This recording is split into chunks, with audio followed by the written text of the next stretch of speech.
বন্ধুরা এখন কথা বলবো পাকিস্তানের ম্যাচ নিয়ে। অবশেষে জয় পাকিস্তানের। কানাডাকে হারিয়ে টি-20 বিশ্বকাপের আশা জিইয়ে রাখলেন বাবররা। টি-20 বিশ্বকাপে শেষ 8-এ যাওয়ার আশা বাঁচিয়ে রাখতে হলো। জয় ছাড়া উপায় ছিল না পাকিস্তানের। কানাডার বিরুদ্ধে 7 উইকেটের জয় কিছুটা স্বস্তি দিতে পারে বাবরদের। তো বন্ধুরা এরকমই সব টি-20 ওয়ার্ল্ড কাপের খবর জানতে হলে আমার চ্যানেলটিকে অতি শীঘ্রই লাইক, কমেন্ট, সাবস্ক্রাইব করতে ভুলো না ও বন্ধুদের মধ্যে প্রচুর পরিমাণে শেয়ার করে দাও, যাতে খুব শীঘ্রই আমার 4000 ঘন্টা ওয়াচ টাইম পূর্ণ হয়ে যায়। তো বন্ধুরা অবশেষে জয় পাকিস্তানের। টি-20 বিশ্বকাপের মরণবাচন ম্যাচে কানাডাকে 7 উইকেটে হারালো পাকিস্তান। টস জিতে প্রথম ফিল্ডিং করার সিদ্ধান্ত নেন বাবর আজম। 20 ওভারে কানাডা করে 7 উইকেটে 107 রান। জবাবে 17 ওভার 3 বলেই 3 উইকেটের বিনিময়ে 107 রান পাকিস্তানের।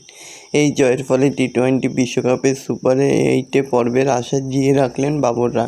তো দেখা যাক শেষ পর্যন্ত কি হয়। এরকমই সব বিশ্বকাপের খবর জানতে হলে আমার চ্যানেলটিকে অতি শীঘ্রই লাইক, কমেন্ট, সাবস্ক্রাইব করতে ভুলো না ও বন্ধুদের মধ্যে প্রচুর পরিমাণে শেয়ার করে দাও, যাতে আমার 4000 ঘন্টা ওয়াচ টাইম খুব শীঘ্রই পূর্ণ হয়ে যায়। ধন্যবাদ সবাইকে।